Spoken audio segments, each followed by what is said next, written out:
Richard Mwanje akulira ebyokulonda mu NRM mu disitulikiti y'e Namutumba akwatiddwa poliisi n'amagye okuva mu ofiisi y'ekibiina n'atwalibwa ku poliisi y'e Namutumba.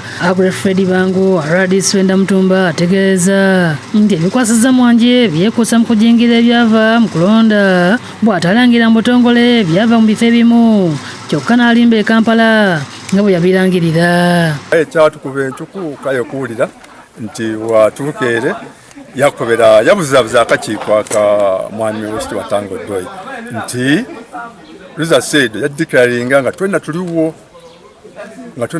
ekitaaliwo. Bangu agambye nti Mwanje gwe babadde banoonya yagabye ebiwandiiko bibiri eri abawanguzi mu ssaza lya Busiki nga yasooka kulangira Paul Akamba kwagamba nti yamuteeka ku mudumu gw'emmundu ate oluvannyuma nalangira Joel Waiswa. Alina ka video ka tape ke twafunye nga yekoba nti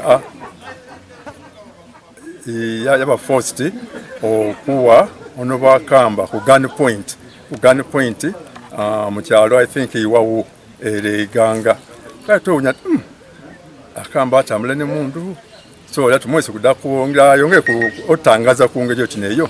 Yamyuka omwogezi w'NRM Rogers Mulindwa atuuseko mu kitundu ekyo n'ategeeza nti bagenda kuleeta omulondesa omulala. Byonna kye tusinga okwetaaga kwe kulaba nti okulonda e Namutumba ku mulundi guno kuggwa mirembe.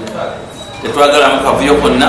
Okukwatibwa kwa Mwanje kiddiridde omubaka w'essaza lya Bukono mu Paalamenti era minisita omubeezi w'ebyamayumba Princess Francis Namuganza ne Bettina Kisite yavuganya omubaka Mariam Naigaga okwemulugunya nga bwe balangira baavuganya nabo mu bukyamu okwala Emmanuel Maganda ne Mariam Naigaga. Bino ebiweereddewo nga minisita Namuganza asabye ab'akakiiko akateereddwawo pulezidenti okuwuliriza ensonga z'abemulugunya mu kalulu okubeera ab'ensimbu nga bakola omulimu gwabwe abantu basobole okufuna obwenkanya. So ffe tusaba akakiiko nti kabeere ka bwenkanya. Namutumba kagiwa omukisa omulala yeerondera abakulembeze beyagala.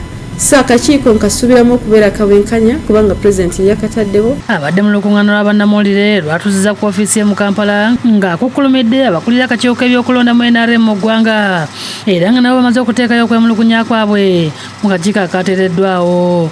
Twandikidde akakiiko okuwaabira Tango Doi mwennyini ng'omuntu mu kakiiko kano neera n'okwogera ku butali bwenkanya obwabaawo. Namuganza ategeeza nti akulira akakiiko k'ebyokulonda Dr. Tango Doi asusse okubayisaamu amaaso n'okubajolonga nga bagenze ku kitebe era nga baboggolera ng'abaana abato ekintu ekitali kituufu. Wali ogobawo abantu nga agoba emmesi mugende tulina buyinza butiisatiisa ffe kwogera ku nsonga ezituluma ng'okulondesa kwakulemye gwe kennyini we waleese controversy. Asabye abakulira ebyokwerinda okukwata Dr. Tango Doi naye abuulizibweko kubanga emivuyo egisinga mu kamyufu gyetoolera ku ye. Nsaba ba security Dr. Tango Doi akwatibwe. Abo abaana be mukutte mujja kulaba nti obujulizi bwonna bwe bawa bulotatingira ku ye.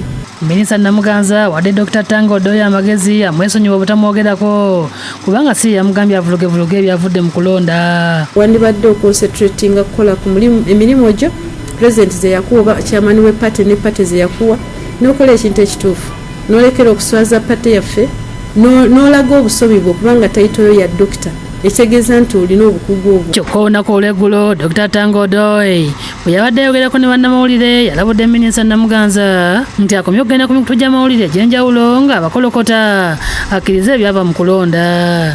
But you go with Tango Doi. I'm not going to back down under any pressure from any candidate. Ivan Wakibi ne Julius Kigulire bakusakidde eggulire lino ku Raukede TV.